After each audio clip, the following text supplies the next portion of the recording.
আসসালামু আলাইকুম।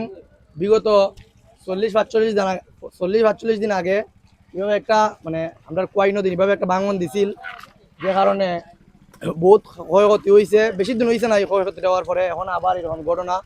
এই যে আমরা কোয়াই নদী স্বাস্থ্যগঞ্জের এটা ভাঙন দিছে, যে কারণে আমরা এদিকে পানি আইছে।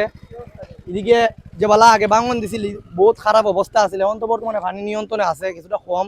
আর আগে তো মনে হন গোলা পানি আছিল, আমরা এদিকে ইতার মাঝেই আমরা এরকম গোলা পানি আছিল, মানুষের বহুত মানুষে দেখছে, বাইরের দিকেও মানুষ আইছে। এখন কথা হইতেছে এখানে স্থানীয় মানুষ যারা আছে, এরা মই মুরব্বী আছে, এরা হইতাছে যে এখানে যারা বড় বড় হাত আছে তারা টাকা পয়সা আনছে সরকার দিকে, প্রায় মনে 4-5 কোটি টাকার মতো আনছে আনিয়া। আর মানে আরো সাংবাদিক হলো এখানে গেছে, আমরাও গেছি, মানুষের মাইক ধর মানে মাইক ফোন ধরার পরে মানুষে কইতাছে যে এখানে 4-5 কোটি টাকা আইছে। আমরা মনে করি যে যে খামটা হয়েছে জায়গার মাঝে রাস্তাটা যে জায়গাটা ভাঙ্গা দিছে, এখানে বেশি হতে ম্যাক্সিমাম 3 লাখ টাকা গেছে। বালুর বস্তা হল তো আর 3 লাখ টাকা গেছে। এখানে যে সুন্দর করে একটা রাস্তা বানাই দিত, ব্লক দিয়ে সুন্দর করে দিত, তাহলে আজকে মানে বাঙ্গনটা দেখা দেয় না। আর অথচ মানুষের কদিন আগে খালি খায় ক্ষতিটা হয়েছে, এখন আবার এই অবস্থা।